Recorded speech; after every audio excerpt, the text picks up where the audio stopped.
Good evening, everybody. Welcome to Oil Painting, Learning from the Masters. My name's Jason Meyer, and right by my side is the lovely Miss Cindy Meyer. There she is.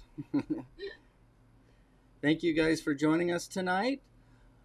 So, there's this episode and two more when we wrap up this series. So, I wanted to do a little housekeeping on how we're going to finish this up and then give you guys an opportunity.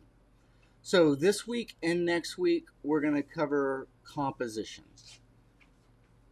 Then the final week, I'm going to be out of town a lot that week, so I'm not going to be able to prepare a whole show. But I thought anyway, I would do a review of what the whole course was. And then if you guys want to send in a couple of your pieces, either in progress or that you've done, that you would like me to demonstrate the principles of this course on one of your paintings digitally, of course, I'd like to do that. So I'd like to, on the very last episode, review the course, and then I'll pick 2, 3 maybe paintings of students if they want to send them in. And again, I'll digitally go over showing the principles and then what it can do for your painting. All right, so if you're so inclined, email those in. Try to get me good shots. Fill the frame of the camera with your painting and try to get it as square as possible with as little background as possible. That means I can work on it larger digitally. Okay, what else do we have? I think that's it for housekeeping. So see, we got lots of friends here, so thank you and welcome. Appreciate you guys showing up every week. So tonight we're going to start a new little section, but we're going to use some of the things that we've learned. And this section is going to be composition. And it's going to rely heavily from this book right here called Composition by Arthur Wesley Dow. Of course, I'm going to be summarizing quite a bit. And before we look at our masters tonight, I actually wanted to run through a few things that he talks about. So he defines composition as the building up of harmony. So when you're creating a composition, you're building up harmonies. So building up of harmony is the fundamental process of all the fine arts. He goes on to say only through appreciation does the composer, the artist, recognize the harmony. Right? So, to put it in our terms, he says, to become a better artist, you must train your appreciation or develop your appreciation. So, without going through a long list, and to kind of give you an introduction to tonight, fine art implies fine relations. Fine relations mean good spacing. So what most beginners never even consider is the spacing, where in fact good spacing is almost everything. So let's look at some master paintings tonight. These are all paintings you've seen at some point through this course. But tonight I'm showing the entire painting, and there's no zooming, there's no cropping. And I would like you to use your own powers to see the spacing in these paintings now. You've seen them at least once. Some of them you've seen 2 or 3 times. So hopefully you won't be overcome by the image itself. And see if you can find the crew and how big is the dark? How big is the light in comparison to the whole canvas? What's the gray doing? Right? Big, simple shapes. Okay? And then I got a little explanation in the middle, and then you'll have another opportunity to see some more master paintings before I join you on the other side. Okay, so keep your eyes open. And what kind of spacing do these master paintings have? Right? And maybe even think, if you have a similar painting, how does my spacing compare to this? You don't have to make it all like that. but that's how we can grow our appreciation. Okay?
So let's explore this idea of good spacing.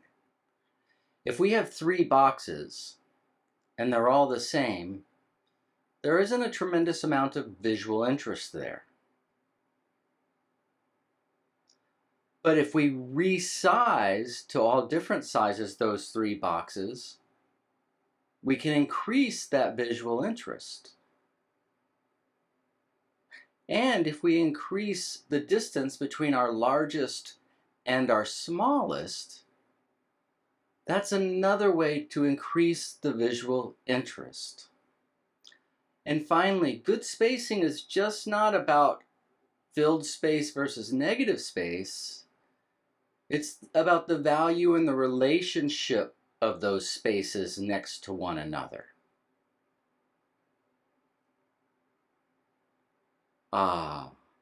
To me that feels markedly better with those tones a bit closer. Now let's explore the spacing in some of the masterworks. So this tree is about half, perhaps less than half, of the height of the canvas. And we can easily see that, again, if we simplify just into a rectangle. But we want to put this large rectangle up to the next rectangle. That's quite a size difference, right? That makes it visually interesting. And then what if we went even to the smaller trees? What does that look like? Wow. So again, let's look at a slightly different example with different proportions, but still a beautiful painting. Let's look at our largest tree. And then is there a decreasing size as the trees go back into space? Right? Just like our rectangles, do you see how the professional artist use those principles to create the sense of depth? So with that in mind, let's take a look at some more master paintings.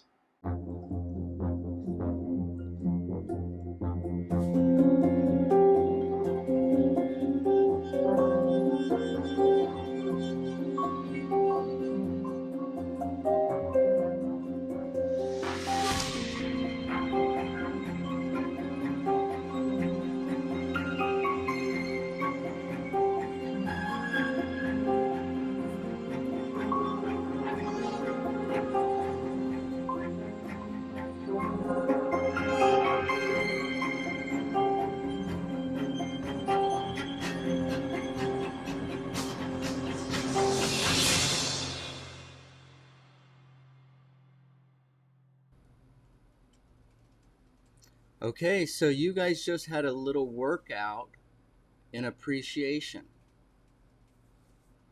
And so if we go back to Wesley Dow here for a second, after he says appreciation, development appreciation is how you can become a better artist. He says if one uses a little of his appreciative faculty in simple ways, proceeding on to the more difficult problems, gradually onto the more difficult problems, he's in the line of natural growth. So what these rectangles do is they give us simple ways to work out our appreciation and develop better judgment. Okay?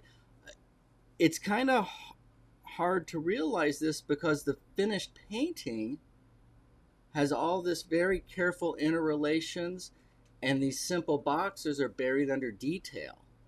A little contour and negative shapes, and those boxes disappear. But they're a useful tool. So we're going to continue here with the demo. And again, with these boxes, is their intent is to give you a tool that you can immediately apply to your work to solve some of these problems. This isn't an abstract thing or that sounds good. This is like a literal tool that you need to take and put it to work, okay, and see what happens.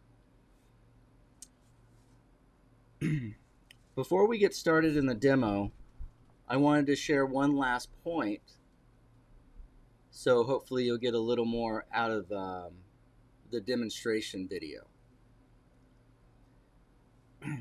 Dow goes on to say, abstract design is, as it were, the primer of painting. By abstract design, those rectangles we're doing, we can consider abstract design. So we're designing our representational work abstractly. And simply, why do we keep it simply? So that we can manage and change and play with the composition. All right, so let's look at a demo. And after this, we'll have a student work that I apply some of these principles to. So if memory serves me right, this is the third week in a row that you've seen this example. So this time, let's think about spacing and how we get to control the spacing. And simplification is the answer. So by simplifying, we can very easily make these go from big to far and have good spacing. So the question arises, what is good spacing? Because in order to do good spacing, you have to recognize good spacing. So let's look at our examples one more time. 3 rectangles, all the same size, not very interesting. We begin to vary the size and the interest changes and the space between them. But now the space between the dark and the light's a little much. Okay, so by exercising a little bit, we get stronger to recognize the more subtle.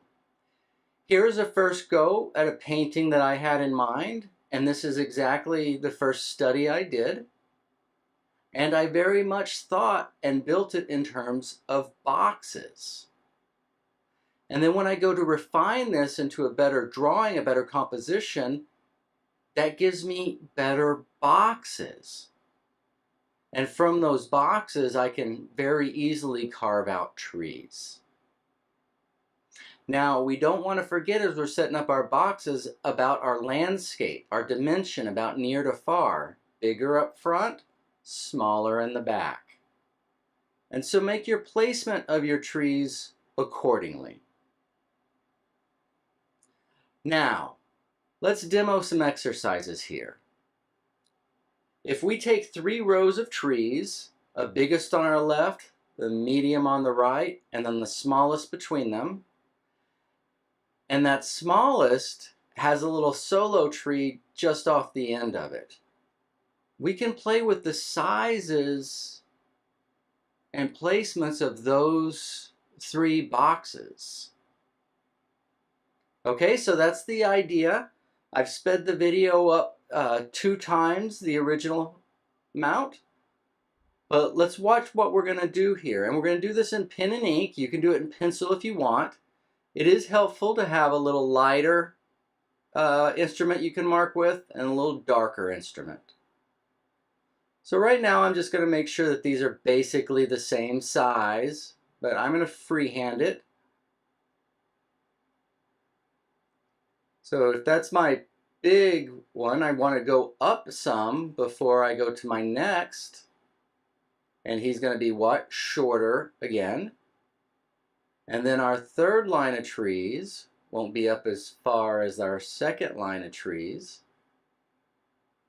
And then where are we going to put that solo tree? Because we don't want equal spacing between that and that last tree.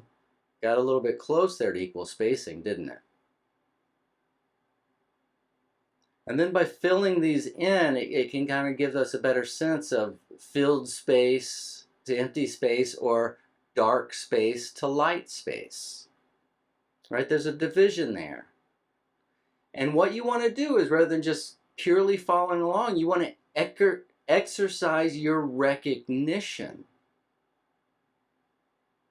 Which one do you feel is better?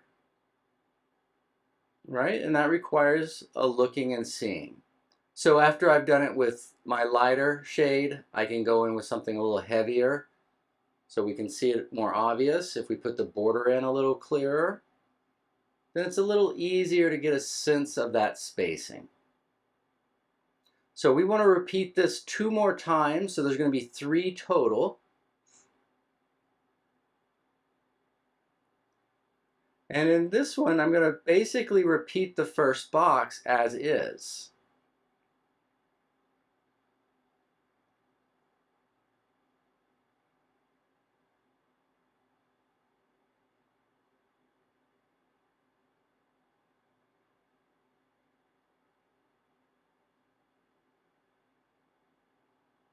And the second box won't be much different either. But the third line of trees, I'm going to make that markedly smaller.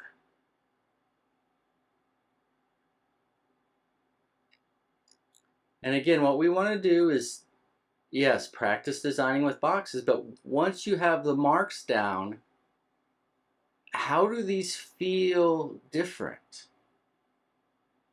You know, take the time, spend the time looking. Can you start to sense the difference between them? Does one feel more of something and the other feel more of something else? Or less of that same thing? Okay, you don't have to spend hours and hours, days and days, but exercise the muscle and try to look. Try to see those differences. How does that make the canvas feel different?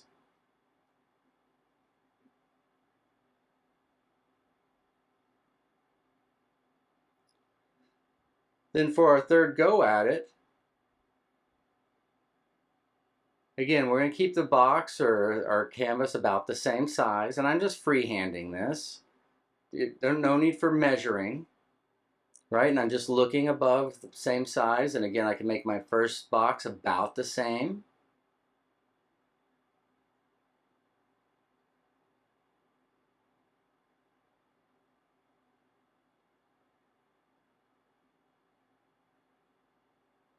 And this time I'm going to make my second box a wee bit wider. About the same height, but a wee bit wider. And then again, my last row of trees is going to be significantly smaller than even my last. and smaller in height. But you can think about it as smaller in surface area.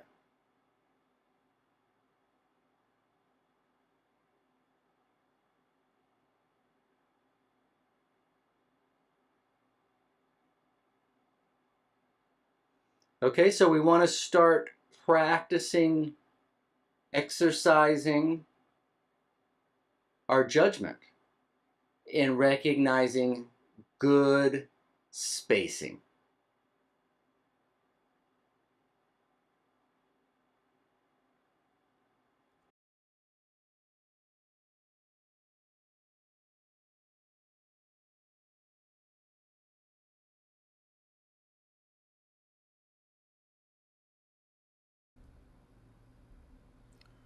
Okay, so 3 versions of the same idea.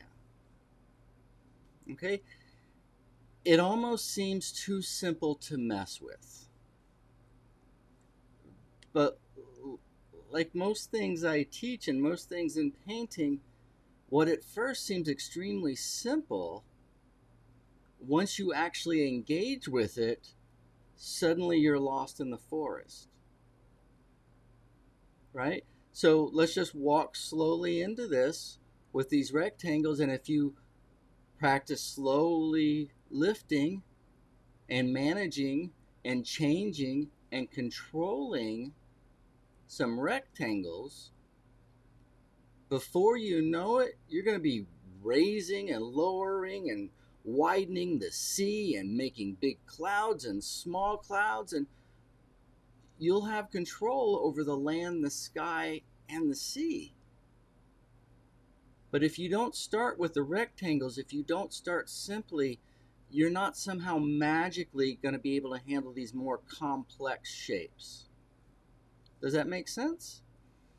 So those of you who've been with me know that I don't mess around. I tend to give you something, and the reason I'm giving it to you is it's important. And it can seem simple, and if you don't grab it right then, well, you're going to miss the next step and the next step. And then by the time we're at the third or fourth step, oh my God, this is exactly what I wanted to do, but how did I get here? Right? We're showing. So come along, pen and ink, very simple. So that's going to be one of your exercises this week is to give me 3 versions of that storyline of that composition. Okay? I'm going to ask you to do one more thing this week, and I'll tell you about that after we look at a student painting where I applied these principles to it so you can see the difference and judge for yourself if it's better or not. So let's apply the idea of good spacing to this painting. I believe you saw it a few weeks ago with a little preview. So let's look at the main components or divisions. And here we can see 3 or 4 clearly, if we include the sky. And they're more or less equal, not enough difference. What if we made the divisions like this instead? The first one biggest, the second one smaller, and the third one smallest. Then we have 3 points of interest as well. And can you see they're about the same size, like our same size squares? So if we vary the sizes on these, and maybe the placement, what's going to happen? Well, let's take the plant and move it over to the left side and make it just big, go off the canvas. Then we can take the house and move it to the back, or the middle, we should say, and it's significantly smaller, or it should be a good deal smaller. And then finally, our peak in the middle back there, I'm going to make that a little bit smaller still. So this is what the masses of those things will look like, more or less. And if we take the background away, we can get a clearer sense of the size relation and the placement relationship of them. Then that first box represented our plant, our vegetation. And remember, we're going to make that big go off the canvas. And here you can see it in comparison to what size it was. It well more than doubled. It's probably 4 or 5 times the size it was. Then if we put the house a ways back, and then on the other side of the canvas, so it's like we stop and pause at the plant, and then we're drawn back to the house. Again, by taking all the other elements away, you can better see the size and placement relationship. And finally, the mountaintop. Okay, so if on top of that then we change those divisions in space and walk the ground off from darker, richer to lighter, grayer, from bigger to smaller, we'll end up with something like this. Okay, now this has a ways to go, and this is just a general framework, but let's compare it to before. And I think you can see it feels more organized, and it's more of a powerful visual interest because of these general principles we followed. Okay, so here's an example of what we've been talking about and how it can be used to look at, analyze, and even improve your paintings. Is it starting to make more sense? Is it starting to pull together? I hope so. So I want to push a little further with author Wesley Dow.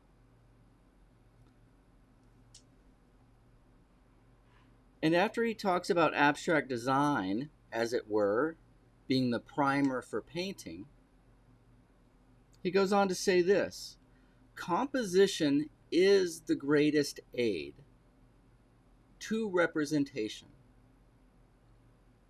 because it cultivates judgment as to the relations of space and mass. Space and mass happen to be the language of paint. Okay? So, in reality, this is where we should all start. We should all start with composition, simple composition, and training our appreciation. If we do that, then as we learn the technical abilities of what makes form, what makes depth, we do that with a developed taste. Because it's really hard to put all that down and then go, okay, now how is that going to look good? But if we just make sure it looks good from the beginning and then don't mess that up. In other words, what did Dow start with? He started with composition as a building up of harmonies. And we can create harmonies even with very simple rectangles. And indeed, that's what I'm asking you guys to do this week. So in addition to those 3 versions of the demo that you saw me do, what was that? Well, you had a big tree in front, the medium tree on the other side, then a line of trees in the back with a little solo tree. Then I would like you to do 3 more of a variation of your choosing. If it's impossible for you to think about, you could do that same setup that we just talked about, but put the lone tree in the middle row instead of the back row. And then play with those sizes. Okay, so let's send those in and let's have a look at them, and then we'll continue our composition next week. Next week's lesson is I'm going to show you what a very, very, very short trip it is from rectangles to beautiful trees, beautiful stands of trees. It doesn't take much, but you want the size and placement to be right before you go adding to. Okay, there was one question for all of you guys that joined me late. This week and next week will be about composition. The last week of this series, I'll be doing a review of what we learned in this series and then applying those principles to 2 or 3 student work. The work doesn't have to be anything you've done in this class. It can be finished work that you have at home or something you work on that you're stuck, and I'll obviously go over it digitally. But if that's interest you and you want yours considered, go ahead and get that emailed in, and that'll be 2 weeks from now in our final episode. Okay, were there any other questions or anything, sweetheart? Nope, that was it. Okay, so we're right at 30 minutes. In a way, I gave you a lot tonight, but in another way, I gave you very little. The ideas are a lot, and it's what all the great masterpieces are based on, and that is great spacing. And what I've done is I've tried to give you a nice, easy on-ramp into your education and development into great spacing. So I hope you appreciated it. We really appreciate the thumbs up. See, we were asked for that book. The name of the book is Composition by author Wesley Dow. I admittedly have never read this introduction. The introduction is a good portion of the front of the book. I went directly to the text, so you can do what you like there. And finally, as a reminder for the exercises, excuse me, you're going to do 3 versions: big, medium, small, with a single off the smallest line. But you're going to vary that size and then look at that and recognize it. Stretch, work out that appreciation. Okay, then I'd like you to do 3 versions of one that you created that's different than that. So there'll be 6 little drawings in all this week. Okay, again, in pencil or pen and ink is fine. And then next week will be pen and ink too. One last reminder, if you'd like to be considered for an example on your work, go ahead and send that in. The more time I have to work on that, the better. Okay, everybody, we really appreciate you. We appreciate the donations. For those of you that have been with me, we still do have the online school. In a way, I've been sitting there quiet because I've been busy developing this program. After this series, we're going to go to work with developing courses for the online school. So make sure you keep your ears and opens for that. And again, if you're so inclined, we do appreciate all donations. It has come time to update my computer. This is 6 years old and I have used it up.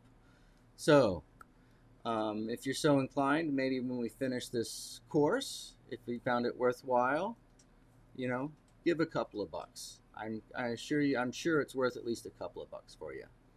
All right, everybody, we love you. Thank you for everybody's donated so far. Do those exercises. Do those exercises. Let's be better painters. All right. Thanks, everybody. Bye, guys.